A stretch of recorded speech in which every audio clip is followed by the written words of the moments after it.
আসসালামু আলাইকুম। MS cooking blog চ্যানেলে তোমাদেরকে সবাইকে স্বাগত, ভালোবাসা। তো চলো তোমাদেরকে একটা আমি নতুন রেসিপি করে দেখাচ্ছি আজকে, যেটা গ্রাম্য স্টাইলে বানিয়ে দেখাবো, যেটা গ্রামে বানানো হয়। অনেকে খায় এটা, অনেকে খায় না। তো এর নাম হচ্ছে ডিম পেঁয়াজি। তো চলো, অনেকে আবার ডিম তেলানি বলে। তো চলো দেখি, প্রথমে আমি পেঁয়াজটাকে স্লাইড করে কেটে আমি সুন্দর করে ধুয়ে রেখেছিলাম। তারপরে এটাতে আমি কিছুটা লবণ দিয়ে দিচ্ছি।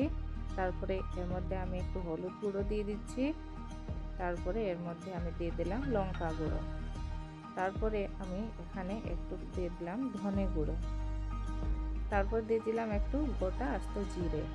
তারপর দিয়ে দিলাম এখানে আমি আদা রসুন বাটা, যেটা আমি আগে থেকে করে রেখেছিলাম, আর দুটো তেজপাতা দিয়ে দিলাম, আর এখানে দুটো এলাচ দিয়ে দিলাম। তারপরে এখানে আমি তেল দিয়ে দিলাম, সরিষার তেল। এবার আমি তিনটে ছোট ছোট টমেটো কুচি করে কেটে রেখেছিলাম, সেটা আমি এখানে দিয়ে দিলাম। এবার আমি এটা ভালো করে হাত দিয়ে মেখে নেব। এর স্বাদটা দ্বিগুণ বেড়ে যাবে। এটা হাত দিয়ে মাখার জন্য এর স্বাদটা দ্বিগুণ বেড়ে যাবে। তো তোমরা যদি এইভাবে বাড়িতে ট্রাই করো, তাহলে হাতা বা খুন্তি দিয়ে মিক্স না করে হাত দিয়ে মেখে নেওয়ার চেষ্টা করবে। এটা মাখা হয়ে গেল। এখন আমি এটা হাতটা ধুয়ে একটু এখানে আমি জল দিয়ে দিচ্ছি। তো এখানে আমি একটু সিদ্ধ করার জন্য পরিমাণ মতো জল দিলাম। এবার এটা আমি রান্না হতে দিব। যতক্ষণ না পর্যন্ত পেঁয়াজটা সেদ্ধ হচ্ছে, ততক্ষণ আমি এটাকে রান্না করে নেব। তোমরা অবশ্যই বাড়িতে ট্রাই করবে, খেতে খুব সুন্দর লাগে। অনেকে সব রকমের ডিম খাও, কিন্তু এই ডিম পেঁয়াজিটা, ডিম তেলানিটা বাড়িতে অবশ্যই তোমরা করে খাবে। কোনো রকম ঝামেলা ছাড়াই একদম অল্প সময়ের মধ্যে হয়ে যাবে। তো এটা আমি ঢাকা দিয়ে রাখছি, যাতে পেঁয়াজটা তাড়াতাড়ি সেদ্ধ হয়ে যায়। আমার এখানে সেদ্ধ হয়ে গেছে, একটু করে জল আছে। এবার এর মধ্যে আমি এখন ডিমটা ভেঙে দেব। আমি একটু চেক করে নিচ্ছি আমার পেঁয়াজটা কতটা সেদ্ধ হয়েছে। তো ভালোভাবে সেদ্ধ হয়ে গেছে। এবার আমি বাটিতে ডিমটা ভেঙে ভেঙে নিচ্ছি, ডাইরেক্ট দিচ্ছি না, ভেঙে যাওয়ার সম্ভাবনা থাকে আর ডিম খারাপও বের হতে পারে।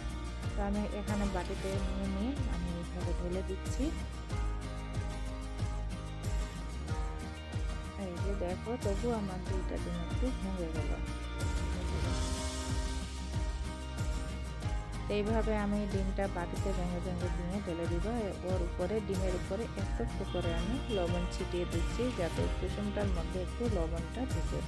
তারপর আমি আবার এখানে ঢাকা দিয়ে কিছুক্ষণ হতে দিলাম। তো দেখো, আমার এখানে ডিমটা সেদ্ধ হয়ে গেছে ঢাকা দেওয়ার জন্য। আর বেশি নাড়ানাড়ি করবেন না, কেননা ডিমটা ভেঙে যেতে পারে। তার উপরে আমি একটু ধনে পাতা কুচি দিয়ে দিলাম। তো আমার রান্নাটা রেডি।